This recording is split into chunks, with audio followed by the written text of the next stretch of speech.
Oletteko te valmiita? Siinä tapauksessa siirtyy.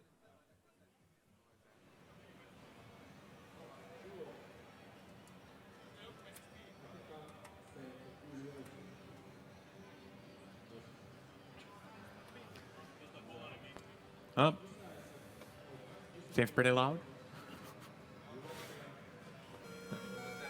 Yeah. Oh, yeah. All right, we found a way to use up all the time that we were ahead of schedule. What?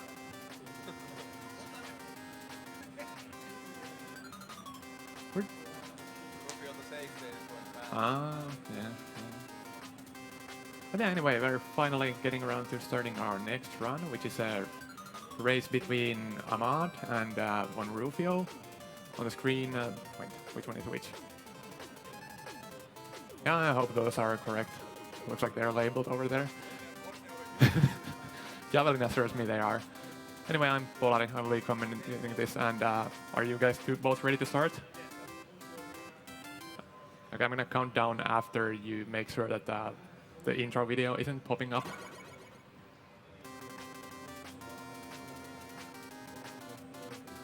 Reveal.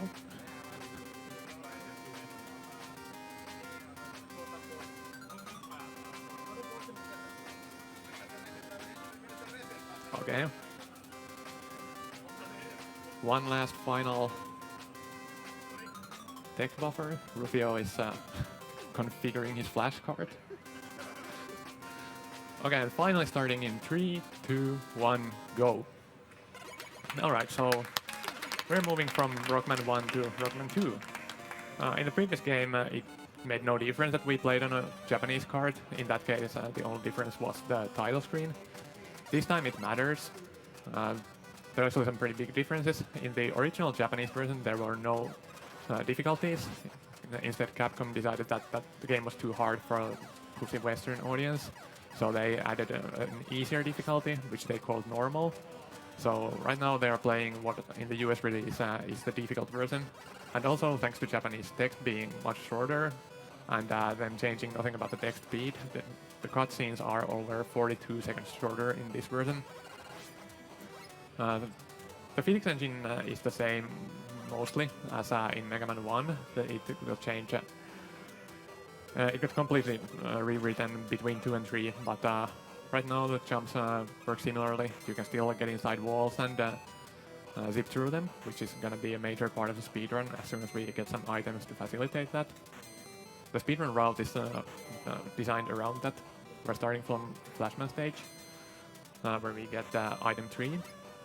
It's not actually the biggest one. Again, the main one that we're going to use later is item 1, which we're going to get from Heatman stage. But again, Flashman stage doesn't get a whole lot faster with items, and having item 3 speeds up the Heatman stage a lot. So, well, yeah. So Flashman fight. This is one of the more technical boss fights in the whole series. It's it looks really sweet when you do it correctly, and it's not super hard, but when you do mess up something, the whole fight goes off the rails, and as Ahmad is demonstrating us completely on purpose. Meanwhile, Rufiou is waiting for the famous weapon get screens in Mega Man 2. Now imagine these, but like 10 seconds longer, and that's the Western version.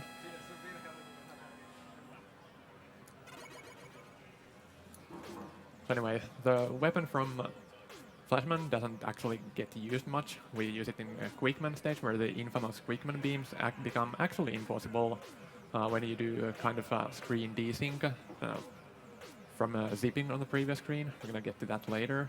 Besides that, it can be used for a couple of safety threats, but that's about it. And Rufiou doing some precise platforming here before we soon switch into item 3 for the first time, and we're going to start seeing some tricks that are going to define the rest of the run. The first dip is going to be set up on the screen after this one. The thing is that the game doesn't check ceiling collision unless you are jumping. So, and the items don't despawn unless there's a ceiling on top of the very middle point of them. So putting item tree up to a wall like that means that it's gonna like climb up the ladder, but when you position yourself on the very edge of it, you still get pushed up the ceiling, which lets us set up the statement we are looking for, which is our head in the ceiling. There's I think one zip in the game that are done similarly as in Mega Man 1, using item 2 to set up a pixel perfect position to zip from, but most of the zips in the run are like this, using either item 1 or item 3 at the some corner of the ceiling to push yourself up the wall like that, which is much easier to do than those frame perfect zips. Oh, nice. Rufio's timeless from falling down there happened to be almost exactly the same time as what Ahmad lost in the Flashman boss fight, so we're close to even again. Keeping the race exciting, totally on purpose. So here's gonna be the biggest single source of randomness in the game. After Heatman takes damage, he can do this invulnerable pose for either 31, 62 or 93 frames. And here you can see both players, both players. They're kind of buffering that. They first do a full jump and then a small jump at the first possible timing. Heatman can jump at you. Then in the middle of the jump, they have to react really quickly to whether Heatman jumped at them or not. If he did, they go through with the jump. If they didn't, they really quickly pull back and repeat this for all 3 possible timings. And it saves like frames every time. All it basically does compared to just taking some distance and reacting to his jump is that his jump is shorter. So you save that much time. But if you're used to it, it doesn't really cost you anything to go for it. Then up to the airman stage, where we're gonna get the item 2, the last one of the movement-enabling items. They're gonna do some really precise platforming on the first screen. Rufio goes for flash, and Ahmad goes too. You can again save the time it takes for a single menu by switching to item 1 early and doing some really precise jumps on the edges of the platforms there. Some people are crazy enough to go for that in marathon runs. Most of us aren't. And here.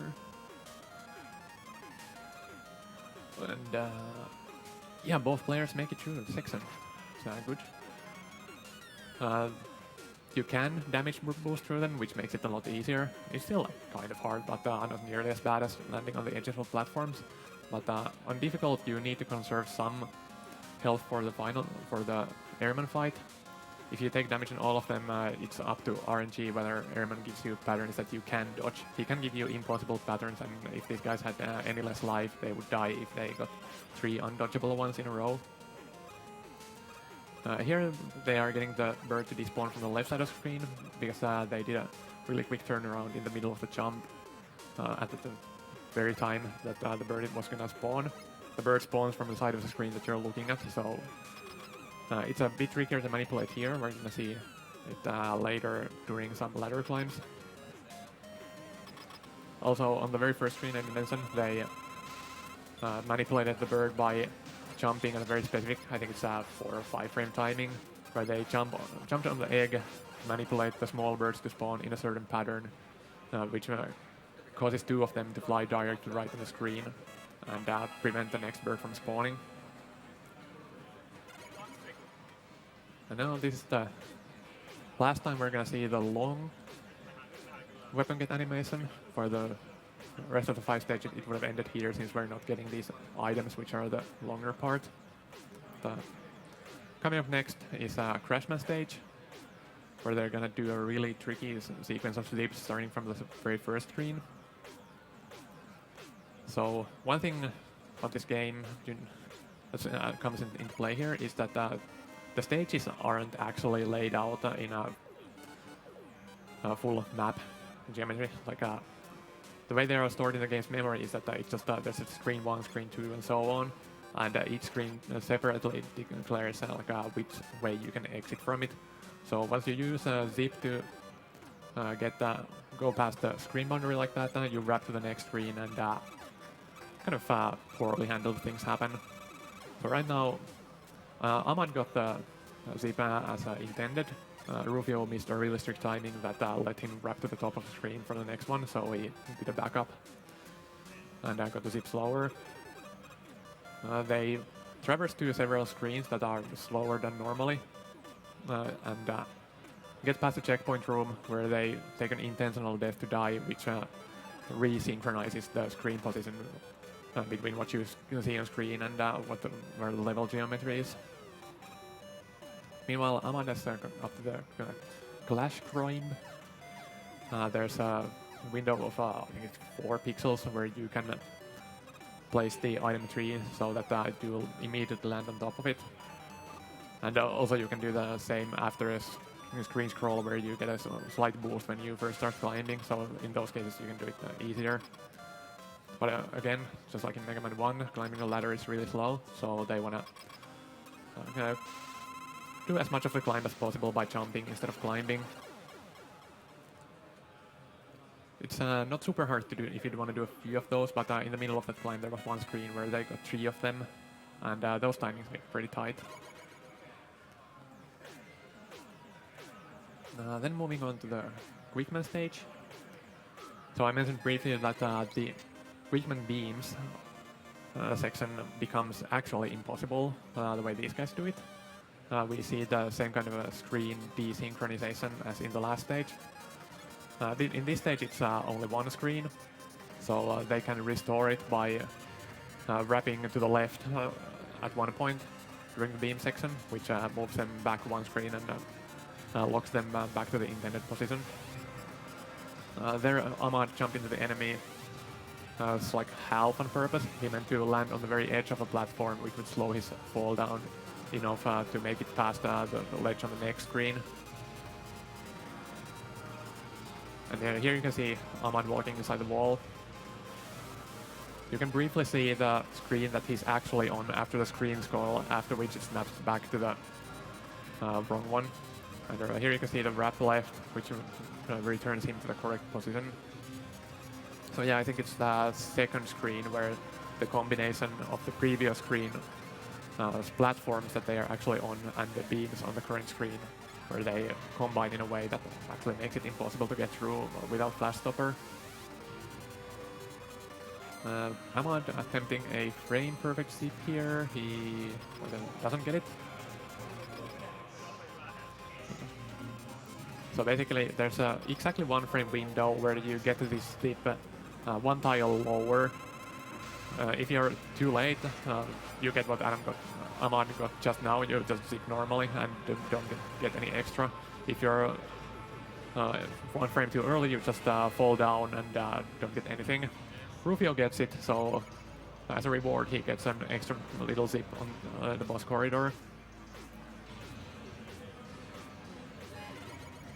And in the Crashman fight, I'm gonna get a pretty decent one. You can fire the bomb at the wall and have it explode, which conserves ammo, but it's faster to just keep firing into him if you don't mess up any of your shots. Woodman stage is gonna see our longest zip sequence in the run. At first, Ahmad is gonna zip over these wolves here. These are pretty tricky since there are some slight differences in how you zip on different screens. In this one, since you can scroll to the screen upward, you can't do the normal like wiggling that we usually do, where you use jumping to force yourself to only move by one frame. And it's much harder to get the precise stop where you want. So in any of these zips where you see the screen scroll, you need to face right exactly on the last tile of the screen, which is frame perfect if you want to just stop there without having to do this wiggling that you see them doing. And yeah, just as I'm talking about it, Rufio helpfully demonstrates us again what's going on. He overzips one screen and he doesn't get the screen scroll, so he needs to walk back for a bit to restore his position and get back into the game. So Ahmad completed the long zip sequence while Rufio's just getting into it. In this one, there's no individual thing here is any more complex than anything we've seen before. It's just a really long sequence of it. We're gonna do a bunch of screen grabs. Right now, Rufio is walking through the bamboo platforms at the top of stage. If you're familiar with the Ultimate stage as it's played normally, he's gonna get a ladder boost, get inside the wall. Now he's in a section where he's moving downwards after the bamboo platforms. This gets really weird because the screen scrolls are kind of messed up. On the screen layout he's actually on, he's moving down, but the way forward on the screens that are visible is upward, so it's kind of wrapping around 2 screens at a time. Ahmad got, I think the metal zip is the one in the run that saves the most amount of time individually. It's also one of the easier ones. He has a soft lock chance if Ahmad gets the frame perfect zip, as in Quickman. And soon we're gonna see the Metal Man fight, where he's gonna use his weakness Quick Boomerang. Normally Metal Man jumps at you when you cross the screen center point or when you fire at him. But since Quick Boomerang you can fire by holding down B, you can keep him in place with that, since it's actually pressing B that he reacts to and not the shots themselves. But Ahmad is going to purposefully trigger his jump in the very beginning of the fight, since he's also on a timer, and if he doesn't do that, he's gonna get a little less predictable jump right before the boss would die. And it's actually a bit trickier than it looks, since you need to stay on the left side of the screen to prevent Metal Man from jumping over you, and with the conveyor belt and in the floor there, it's going to keep pushing you into him. So you need to be carefully jumping into place and keeping yourself in a very narrow band where the Quick Boomerang still reach him, but you don't go far enough to trigger the jump. And moving on to Bubble Man stage, there are 2 routes through this stage. There's a relatively easy one, and then there's one that does a frame perfect zip at the end of a stage. Ahmad is going for the hard stretch. I'm not actually sure which one Rufio is going for, so I'm not sure if we're gonna see the other version or not. But on this screen you could actually use pause buffering to get this zip instead of you having to use item 1. It's the one that most people stumble upon casually, if any.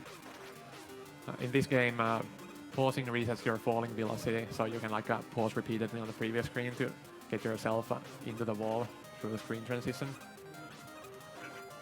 And this is the frame per zip I mentioned. He needs the item 2 on a specific vertical pixel to get the zip on the spikes there. And also he needs to keep taking damage from the frogs each attempt, so that he's in invulnerability frames and doesn't just die to the spikes. So Rufio is going for the same stretch here. The other version of the stage is that you use item 2 on the very first screen, then switch to item 1 here, and use Metal Blade for the very end of the stage. It's a few seconds slower, I think, if you do this part of the stage perfectly. And, now let's see how Rufio does with this zip. They're wasting energy on purpose in the very beginning there, so that ideally if they get the zip on their first real attempt, they have enough item 2 energy to take them to the end of the screen, but still have the item 1 despawn before reaching the wall, which lets them drop into the water slightly faster. And, yeah, Rufio should be safe even with this health. Bubble Man doesn't do a whole lot of damage on his projectiles. There's also a subtle RNG factor here. Bubble Man can shoot 1, 2, or 3 bubbles in the beginning, and with 3 it gets really laggy. And well, 2 is more still laggier than 1. So lag management is a decently big factor in this game. It's basically anytime you see significant lag, like game visibly slows down, they're losing like at least like half a second or more, and they can lose like a pretty decent amount of frames even while hardly seeing any slowdown visibly. It's a much bigger thing in the later games where sliding is introduced, and game also gets laggier in general. Especially Mega Man 3 and 4, it's super laggy if you don't account for it.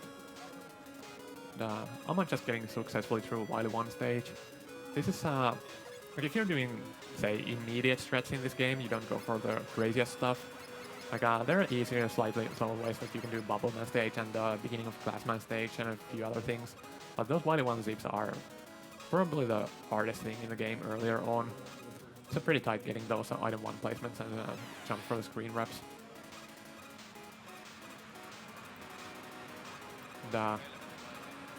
Ahmad as the Mecha Dragon. This is one of those things common in Mega Man 2 where this is actually not super hard, but if you mess up anything at all, you just die and lose a ton of time. Mega Man 2, especially in the castle stages, is just absolutely brutal if you mess up anything. I think like, if you walk just slightly too far on the platform there, you touch the dragon and you fall down and die. If you mess up your timing from dropping down to the bottom block, you get hit by a fireball and die. The reason Mega Dragon didn't shoot at Ahmad there is that he stayed at a very specific position to control the boss behavior. Also, there are slight ice physics everywhere in Mega Man 2.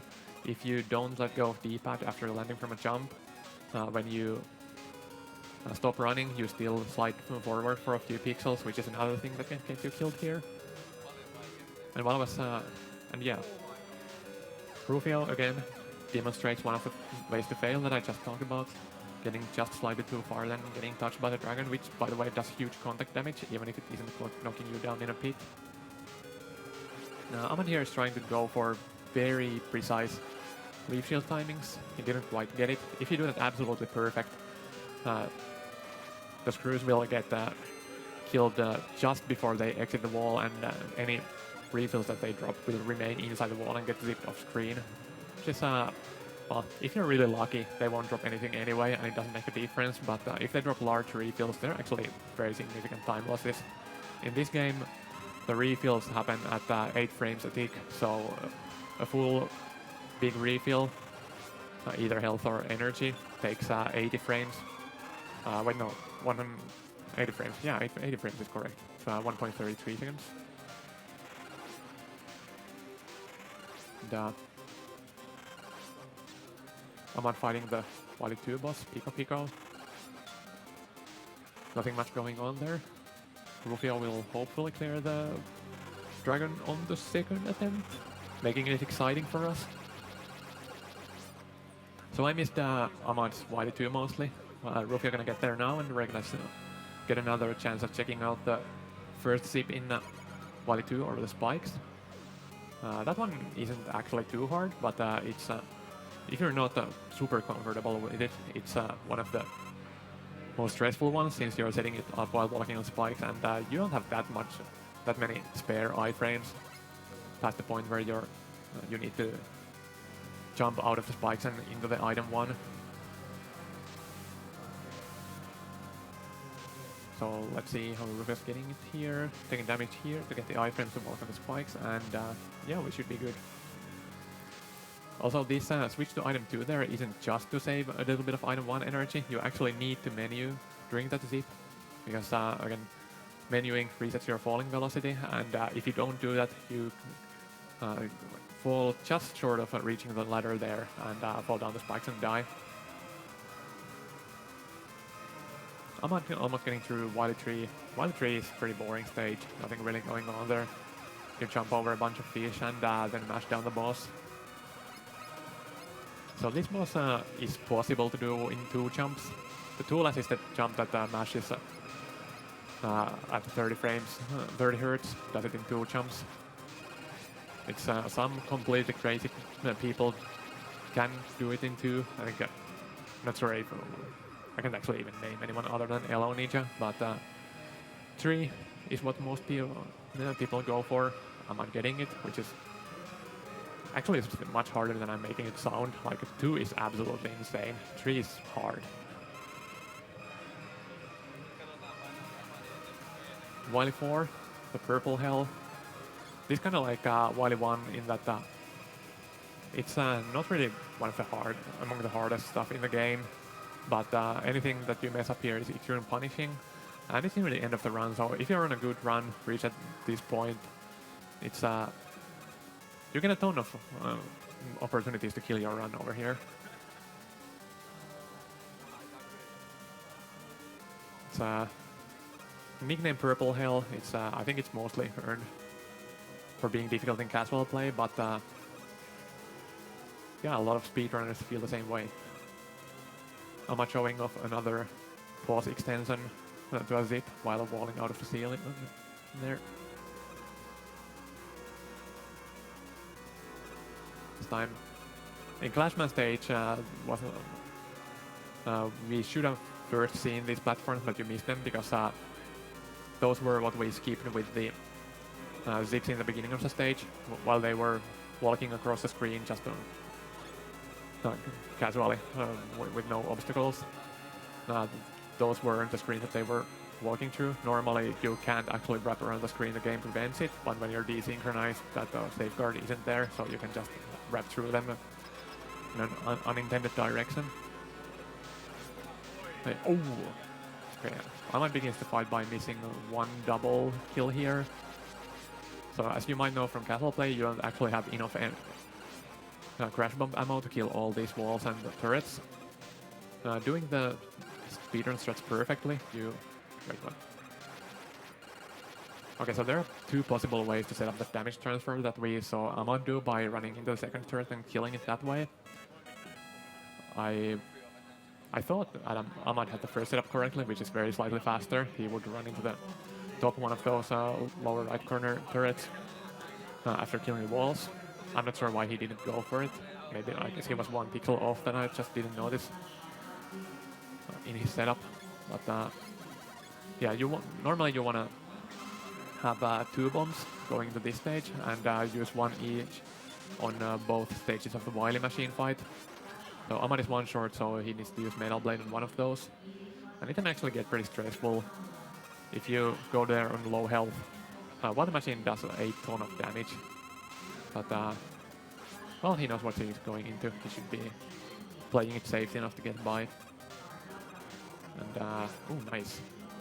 Oh wait, no. So 1 trophy you can get in that Heatman fight is that in the refight, if you do the heat dance really precisely, you can finish the fight without having him jump over you at any point, which is not a huge time save, but it's pretty swag. I thought Ahmad got it, but he was just a bit tight on the last jump. Here's something Ahmad just did that I forgot to mention the first time around. In the beginning of the fight, he intentionally shoots left to trigger Clashman to jump. Most of these bosses have some amount of randomness. Well, Quickman is just totally random. That's actually one of the more interesting fights in the run. You just need to adapt to what he's doing. But Clashman can do jumps of 2 different heights. And if you use the strat we just saw, triggering his jump early, you have enough time to react to which one he did and have a quick kill strat for each of those. In the older strats, what you do is you just go for it and you hope he gives you a favorable jump. No. Oh. VonRufiou missing the 2 pixel window for the wall double kill there, so he's gonna be 1 bomb short too.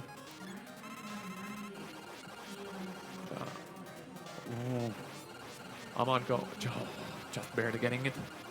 So basically you have 2 ways you can handle the Wily machine fight with just 1 bomb. The first phase is much easier and much safer to Metal Blade down, but it's also a bit slower. You need to spend a bit of time dodging the shots and do an extra menu. But wait, actually no, it's less menus. But what Ahmad there just did is kind of mowing down the second phase. He move slower, it's easier to keep spamming at him, and if you're really comfortable that you're gonna get him mashed down in time before you take too many hits, it's slightly faster. So Ahmad finally in the final boss fight of the game. He only takes damage from bubble, and the motto here is don't touch the alien. He does like 2/3 of your life bar in one hit if you let him touch you. What he's gonna do here is intentionally take damage and time. And jump inside him, which lets him mash as fast as he can to damage him. Oh man. 28-11 with a death. That's pretty insane. So, Rufio still on pace for a very respectable race time here. A few years back, we were talking about how no one had managed a sub 30 in any kind of a big marathon setting. It's even back then it was kind of that we would have expected some people to get it. Now it's pretty common since the strats have developed a bit, and people have had more time to grind this game, get more consistent at it. So it's not unheard of anymore by any means, but still it's a very unforgiving game. It requires you to just not make a single mistake in the certain end game spots where any sleep up cost you 2 minutes. Right, let's see how Rufio is gonna handle the machine fight. Oh, Rufio going for the second phase kill too. Well, he should have enough health here to take a couple of hits. Okay. Oh, doesn't even need two. The Rufio also going the final stage. And, another thing I kind of missed while Ahmad was here was that again the door crashed into the boss room. To get it to scroll, you need to be facing right on the very edge of the screen, which if you do it directly from the zip, it's a frame perfect input. Instead, these guys will try to stop a little early and then do this wiggling here to get to the door. If you overzip, then you wrap around the screen, can't get the scroll into the boss room, and need to kill yourself to the drops and start again. Rufio getting it too nicely and getting into the final fight.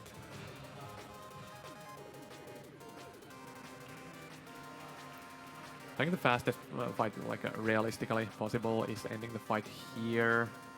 It's really hard. Not a surprise that if you don't get it. Ooh, messing up the second cycle is gonna get tricky, but yeah, Rufio finishes it. Say 30-41. Respectable marathon time still.